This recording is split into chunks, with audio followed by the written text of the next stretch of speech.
truth for me at that time. ఆ సమయంలో ప్రభువు గొప్ప మర్మాన్ని నాకు తెలియజేశాడు. 44 years ago. 44 సంవత్సరాల క్రితం. What God did for Jesus, He will do for me. యేసుకు దేవుడు ఏదైతే చేశాడో నాకు కూడా చేస్తాడు. Oh, that changed my life. నిజంగా ఇది నా జీవితాన్ని మార్చేసింది. I said, really? అవునా? As you help Jesus to overcome sin, you will help me. యేసుకి ఏ విధంగా అయితే నువ్వు పాపాన్ని జయించడానికి సహాయం చేస్తావు, నాకు చేస్తావా? As you protected Jesus from harm and evil, you'll protect me. ఆ దుష్టుల నుంచి లేకపోతే ప్రమాదాల నుంచి యేసు ప్రభువుని ఏ విధంగా కాపాడు, నన్ను ఆ విధంగా కాపాడతావా? Have you read in the Gospels there are different times when people try to kill Jesus? మీరు సువార్తల్లో చూశారు, అనేక సార్లు అనేక మంది యేసుని చంపడానికి ప్రయత్నించారు. Once they took him near a cliff to throw him down, but they could not kill him. ఒకసారి కొండ పైకి తీసుకెళ్లి కిందకు తోద్దాం అనుకున్నారు, కానీ You చేయలేకపోయారు. read that in Luke 4, he just walked away. ఆ తర్వాత ఆయన వెళ్ళిపోయినట్లుగా మనం చూస్తాం లూకా 4. God will protect me also. కాబట్టి దేవుడు కూడా నన్ను కాపాడాడు. There are people who have tried to kill me. నన్ను చంపటానికి కూడా కొంతమంది ప్రయత్నించారు. I haven't told this to everybody. నేను ఇది అందరికీ ఏం చెప్పలేదు. But once long ago I had a car, my mother's car. ఒకసారి మా అమ్మగారి కారు నా దగ్గర ఉండేది. And I was driving it from somewhere. నేను ఒక చోట నుంచి నడుపుతూ వస్తున్నాను. And there were people who hated me. నన్ను ద్వేషించే వాళ్ళు కొంతమంది అక్కడ ఉన్నారు ఒక చోట. Who had put a hole in the petrol pipe to blow up the car when I was driving. కాబట్టి ఆ పెట్రోల్ పైపుకి ఒక రంధ్రం చేశారు, నేను వెళ్ళేటప్పుడు అది పేలిపోవాలని. I did not know that. నాకు తెలియదు ఆ విషయం. And I was driving back from there. నేను అక్కడి నుంచి నడుపుకుంటూ వస్తున్నాను. And some auto rickshaw man say, "Yo, petrol is leaking from your car." ఒక ఆటో నడిపే వ్యక్తి, చూడండి అక్కడ మీ పెట్రోల్ కారిపోతుంది చూసుకోమని చెప్పారు. I'm not a car mechanic. I didn't know what is the reason. నాకేం కార్ మెకానిక్ గా నాకు తెలియదు కూడా దానికి విషయం. I came home safely. నేను మొత్తానికి ఇంటికైతే వచ్చాను. My wife was also with me. నా భార్య కూడా ఉంది నాతో పాటు. And afterwards I asked a brother in our church who's auto mechanic. ఆ తర్వాత ఆటో మెకానిక్ అయిన ఒక సహోదరుడిని నేను అడిగాను. I said, "Please check my car." నా కారు ఒకసారి చూడమని చెప్పాను.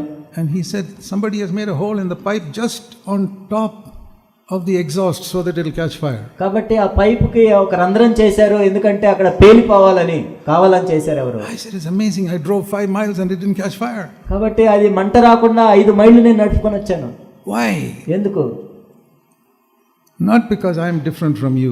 ఏదంటే మీకంటే నేను ఏదో వ్యత్యాసంగా ఉన్నవాడిని, వేరైన వాడిని కాదు. Because God loves me just like He loved Jesus. ఎందుకంటే యేసుని ఏ విధంగా ప్రేమించాడో దేవుడు నన్ను కూడా అదే విధంగా ప్రేమించాడు. They could not kill Jesus before His time, and nobody can kill me before my time. కాబట్టి సమయం రాకమునుపు యేసుక్రీస్తు ప్రభువుని వాళ్ళు చంపలేకపోయారు, నన్ను కూడా సమయం రాకమునుపు ఎవరు చంపలేరు. That's not only for me, it's for you. అది నాకొక్కడికే కాదు, మీకు కూడా. Learn to call God Father. కాబట్టి దేవుణ్ణి తండ్రి, నాన్న అని పిలవటం నేర్చుకోవాలి. That is fellowship. అదే సహవాసం అంటే. It's not like fellowship with a king who we are only servants, only once in a while we can see him. ఏదో ఎక్కడో ఉన్న రాజు దగ్గరికి ఒక సేవకునిలాగా ఎప్పుడో ఒకసారి చూసినట్టుగా కాదు. సహవాసం అంటే అది కాదు. How many of you can go walk into the President of India's house and talk to him every day? నా భారతదేశ రాష్ట్రపతి దగ్గరికి మీరు ఎంతమంది రోజు వెళ్ళి మాట్లాడొస్తుంటారు? You can't. మనం చేయలేము. His son can go. ఆయన కుమారుడు వెళ్ళొచ్చు. So I can go to God every day. కాబట్టి దేవుని దగ్గర నేను ప్రతిరోజు వెళ్ళొచ్చు. Many times a day. రోజుకు అనేక సార్లు వెళ్ళొచ్చు. And if I have a problem, ఏమైనా సమస్య ఉంటే I can tell him, "Dad, there's a problem here. Can you do something?" నాన్న ఇక్కడ ఈ సమస్య ఉంది, ఏమైనా చేయాలి, ఏం చేస్తారు దీన్ని? If I have a sickness, లేకపోతే నాకు ఒక or రోగం my వచ్చింది, children have a sickness, లేకపోతే పిల్లలకి జబ్బు పడ్డారు, or some other problem. లేకపోతే ఏదో సమస్య వచ్చింది. And in the early days, my wife and I had a lot of financial problems. We were very poor. ప్రారంభ దినాల్లో చూసినట్లయితే నాకు నా భార్యకి ఎన్నో ఆర్థిక పరమైన సమస్యలు ఉండేవి. ఎంత పేదవాళ్ళం ఉండేవాళ్ళం. Not now. ఇప్పుడు కాదు, Early days. ప్రారంభంలో God was testing us. దేవుడు మమ్మల్ని పరీక్షిస్తూ ఉన్నాడు. అప్పుడు We never got into debt. అయినా కానీ ఎప్పుడు అప్పుల్లో పడలేదు. మేము Never asked anybody for money. ఎవరిని కూడా మేము ఎప్పుడు డబ్బులు అప్పు అడగలేదు. Tell me. చెప్పండి. If your father is the richest man in the world, ఒకవేళ మీ తండ్రి ఈ లోకంలో ఉన్న వాళ్ళందరికంటే ధనవంతుడు అయితే, will you ask anybody for money? వేరే వాళ్ళని ఎప్పుడైనా అడుగుతారు? If you want money, to whom will you go? ఒకవేళ డబ్బులు కావాలంటే ఎవరిని అడుగుతారండి? You will go to your father. He's the richest man in the world. మీ నాన్న దగ్గరికి మీరు వెళ్తారు, ఎందుకంటే ఆయనే గొప్ప ధనవంతుడు కాబట్టి. I said, my father is not the richest man in the world. He's the richest man in the whole universe. కాబట్టి నా తండ్రి కేవలం ఈ లోకానికే కాదు, ఈ విశ్వం అంతటికి కూడా ధనవంతుడు. Then why should I go begging from people for money? మరి ఎందుకు మనుషుల దగ్గరికి వెళ్ళి నేను ఎందుకు అడుక్కోవాలి? If I have a need, ఒకవేళ నాకు అవసరం ఉంటే I go to my father. నా తండ్రి దగ్గరికి వెళ్తాను. And he decides how much I should have. కాబట్టి నేను ఎంత కలిగి ఉండాలని ఆయనే నిర్ణయిస్తాడు. He doesn't give me everything I ask. ఇది నేను అడిగినవన్నీ ఆయన ఇస్తాడని కాదు. Supposing your 3-year-old child says, Dad, give me 500 rupees. ఉదాహరణకి 3 సంవత్సరాల మీ బిడ్డ వచ్చి నాన్న నాకు 500 రూపాయలు ఇవ్వమంటే How many of you fathers will give 500 rupees? ఎంతమంది to your తండ్రులు 3-year-old? మీలో 500 ఇస్తారు 3 సంవత్సరాల బిడ్డ? You know what your 3-year-old will do? 3 సంవత్సరాల బిడ్డ ఏం చేస్తాడు? Oh, this is a nice picture. Let me tear it and see what it is ఇదేదో like. బాగుందని చించేస్తాడు మొత్తం. That's why you don't give it to your 3-year-old. అందుకే మీ 3 సంవత్సరాల బిడ్డకి మీరు 500 ఇవ్వరు. So God will not give me what I cannot handle. కాబట్టి నేను ఏదైతే దాన్ని సరిగా సమర్థంగా వినియోగించుకోలేనో దేవుడు ఇవ్వడు నాకు. You may give your 10-year-old some few rupees to go and buy some sweets. మీ 10 సంవత్సరాల బిడ్డకి ఏదో కొంత డబ్బులు ఇచ్చి స్వీట్లు కొనుక్కోమనొచ్చు మీరు. So God gives, and as he grows up, maybe when he's 25 years old, you'll give him 500 rupees also. ఆయనకి 25 సంవత్సరాలు వచ్చినప్పుడు మీరు 500 కూడా ఇవ్వచ్చు. So God gives me according to my spiritual level. కాబట్టి నా ఆత్మ సంబంధమైన స్థాయికి తగ్గట్టు దేవుడు కూడా ఇస్తూ ఉంటాడు. But even when he gave me little, కానీ ఆయన తక్కువ ఇచ్చినా కానీ my wife and I learned to live with little. నేను నా భార్య కూడా తక్కువలో జీవించడం నేర్చుకున్నాం. And we had fellowship with God. అప్పుడు దేవునితో మేము సహవాసంలో ఉన్నాం. We decided we will never borrow money, we will never get into debt. కాబట్టి మేము డబ్బులు అప్పు చేయకూడదు, మేము అప్పుల్లో పడకూడదు అని నిర్ణయించుకున్నాం.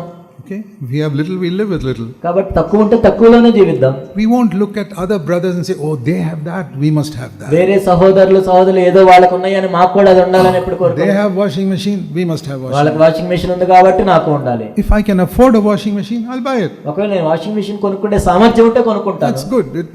It'll reduce the work of your wife. కాబట్టి నీ భార్యకు శ్రమ తగ్గుతుంది దానివల్ల. That's good. ఉంటే మంచిది. If you don't have the money, what to do? కానీ డబ్బులు లేకపోతే ఏం చేస్తారు? Then how do you wash your hands? How do you wash your clothes? మరి మీ బట్టలు ఎలా ఉతుకుంటారు? I say the same way Jesus washed his clothes. కాబట్టి యేసు ప్రభు తన బట్టలు ఎలా ఉతుకున్నాడో అలా ఉతుక్కోవచ్చు With your hands. మీ చేతులతో. Then one day, God gives you enough money to buy a washing machine, then buy it. ఒకనొక రోజు వాషింగ్ మెషిన్ కొనుక్కుండే డబ్బులు ఉన్నప్పుడు మీరు కొనుక్కోవచ్చు. Don't buy a house if you don't have the money. కాబట్టి డబ్బులు లేకపోతే ఇల్లు కొనుక్కోవాల్సిన అవసరం Or లేదు. you can't even get a loan from the bank. ఒకవేళ You can't get a loan from the bank also. ఒకవేళ బ్యాంక్ దగ్గర నుంచి లోన్ కూడా రానట్లయితే And to get a loan from the bank is all right because the house is there. If you lose everything, the bank will take the house. There's no debt there. ఇంటి కోసం bank loan తీసుకోవడం తప్పు కాదు, ఎందుకంటే ఇల్లు ఉంటుంది కాబట్టి అది తప్పేం కాదు. But don't go borrowing from people. కానీ ప్రజల దగ్గరికి వెళ్ళి అప్పులు చేయొద్దు. Don't go to your brothers and say, please give me some money. సహోదరుల దగ్గరికి వెళ్ళి డబ్బులు వేయండి అని అడగదు. In an emergency, okay. ఒకవేళ అత్యవసరం అయితే But తీసుకోవచ్చు, then give it back quickly. మళ్ళీ వెంటనే ఇచ్చేసేయాలి. Supposing you suddenly have a hospital bill.